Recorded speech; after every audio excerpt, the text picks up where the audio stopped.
Վահագն Ալեքսանյան։ Շնորհակալություն, պարոն Ղազինյան, նախ մեր նախկին գործընկերոջ, ես իդեպ պաշտպանության հանձնաժողովից եմ եղել, Արթուր Ղազինյանի եղբայրն եք, պարոն Ղազինյանին կբարևեք անպայման։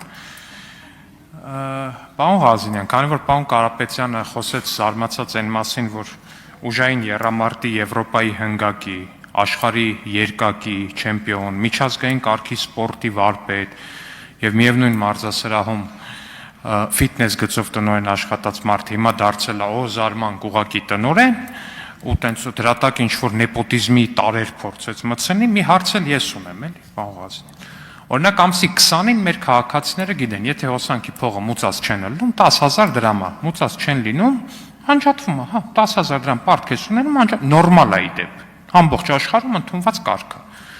Օրինակ, պարոն Ղազինյան, ում է պատկանում Տեմետալ ընկերությունը։ Ինչքան ես գիտեմ, Տաշիր գրուպի հետ փոխկապակցված ընկերությունն է, պարոն Կարապետյանի բարեկամներին է պատկանում։ Ոնց է լինում, որ այդ ընկերությունը, օրինակ, հեծին ձեր կառավարման տարիներին պարտք է եղել մոտ $2 միլիոն հոսանքի փող, ու իրանց հոսանքը չի անջատվել, իրանց վրա տույժեր տուգանքներ չեն գրանցվել։ Օրինակ, ոնց է լինում, որ թոշակառու տատիկը 10,000 դրամ հոսանքը պարտք է իր վրա հոսանքը անջատել եք, պարոն Ղազինյան, իսկ օրինակ պարոն Կարապետյանի հետ փոխկապակցված ընկերությունը $2 միլիոն 800 միլիոն դրամի կարգի փողա պարտքը լինում, պարոն Ղազինյան, հոսանք չեք անջատում, տույժ տուգանք չեք կիրառում ու այդպես շարունակ։ Օրինակ, ո՞րն է ձեզ ավելի նեպոտիզմի օրինակ։ Շնորհակալություն։ Ցավում եմ, որ ձեր վարչության անդամը, որը այսօր կառավարում է հեծը, ձեզ լավ չի տեղեկացրել, որովհետև համենայն դեպս միջև Ասկոյի համակարգի տեղադրում եւ ամբողջական գործարկումը մենք հնարավորություն ենք տվել անգամ միջև ամսվա վերջ մուծելու հոսանքի վարձը։ Շատ պարզ է, հարցում էլ մի արեք, այլ պարագայում հարցում կասե, ես պարագայում որտեղից որ ինֆորմացիան ստանում եք, հետադարձ հարցրեք, թող տարիներով թվերն ասեն։ Ասեմ ավելին, ընդհանուր բանավոր խնդրանքների դեպքում մենք թողել ենք ամիսը անցնի, այս սոցիալական վիճակի, ինչ վերաբերվում է Կարապետյանի բիզնեսները չեն մուծել, պետական եւ ոչ պետական բազմաթիվ կազմակերպություններ, օրինակ Սևանի իշխան, կոնկրետ այդ մեկը նշեմ, ամիսներ շարունակ չի վճարել իր հոսանքի վարձը եւ ես չեմ անջատել, ոչ թե անջամբ, ջոերը տարով։ Հիմնականում ջոերը պարտքը բերում կուտակում էին միլիարդներով եւ տարվա վերջին վճարում էին։ Ընդհուպ 2 կամ 3 անգամ, եթե չեմ սխալվում, ավելի շատ։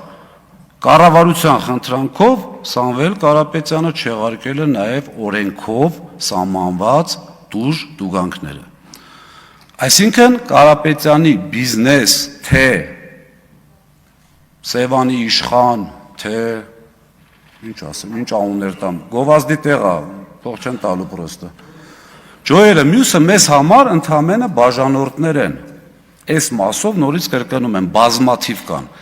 Ինչ վերաբերում է 10,000 դրամով վճարող տատիկին, հեծը բազմաթիվ տարիներ ունեցել է օգնության ֆոնդ սոցիալական խմբերին օգնելու։ Ունեցել ենք 20 թվականի աղետալի պատերազմից հետո մեր հերոսների, որի մասին իհարկե չեմ սիրում բարձր խոսել, բայց ամեն դեպքում, այսպես կարճ ասեմ, հերոսների ընտանիքներին աջակցելու ֆոնդեր, որոնք բավականին մեծ են, մոտավորապես 4,000-ի կարգի ընտանիքի մասին է խոսքը, ունեցել ենք տուգանքները զիջելու, եղել է ընկերություն, որ խնդրել է, ասել է սնանկ եմ գնում, հնարավոր չի չունեմ, կանգնացրել ենք տուգանքները, ու այդ ամեն ինչի միջելոց օրենք խախտումը չէ, այդ ամեն ինչը հեծի հաշվին է։ Հիմա ինչ վերաբերում է գործարաններին, գիտեք, չի եղել ճիշտն ասած, մեկը գար ասել մի $50 միլիոն փող եմ դնում, գործարան սարքեմ, 500 աշխատատեղ բացեմ, իզնից ապրանք առեք։ Դա մեկ։ Տաշիր գրուպը, այսպես փոխկապակցված որ ասում եք, կարծում եմ դա գաղտնիք էլ չի, այնպես տակից չի, էլի։ Մեծ ներդրումների արդյունքում կառուցել է ժամանակակից գործարաններ, խթանել է տեղական արտադրությունը,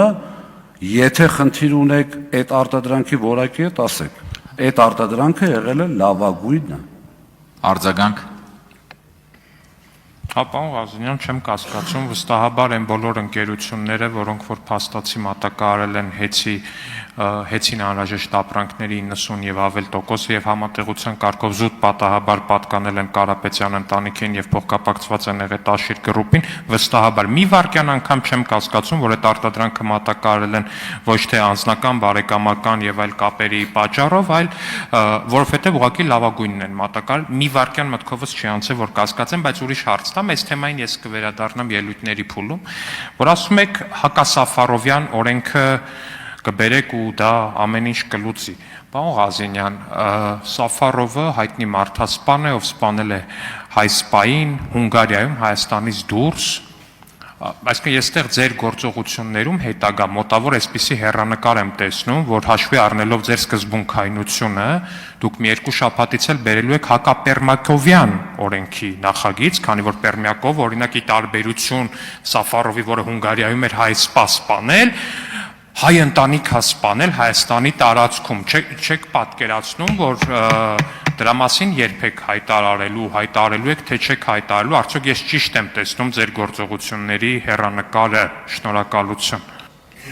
Պարոն Ալեքսանդրյան, ինչ որ դուք մտածում եք, մենք կարող անենք, չի կարելի վերագրել, որ մենք դա անելու ենք, դա ձեր խնդիրն է։ Երկրորդը Հակասաֆարովյան օրենքի անունը նախագիծը ներկայացնելուց միգուցե վրան չգրվի Հակասաֆարովյան։ Հակասաֆարովյան անունը դրվում է միայն մի բանի համար, մեր իմ կարծիքով ժողովրդի հիշումը իշխանության հիշողությունը թարմացնելու համար, որովհետև այդ նույն որին Հունգարիան,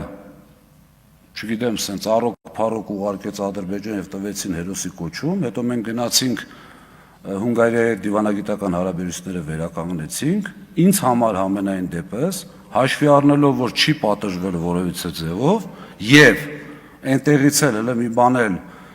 այն ռետորիկան, որը հնչում է Ադրբեջանից, ես ունեմ բազմաթիվ կասկածներ։ Եվ հաջորդը, ինձ համար կոնկրետ, քանի դեռ չի կնքվել իրական երաշխավորներով խաղաղության պայմանագիր, իսկ դա կարող է կնքվել, եթե վերադառնան մեր ռազմագերիները եւ Ադրբեջանը դուրս գա մեր տարածքներից սուվերեն։ Ամփոփեք, Զարիկ Մինասյան։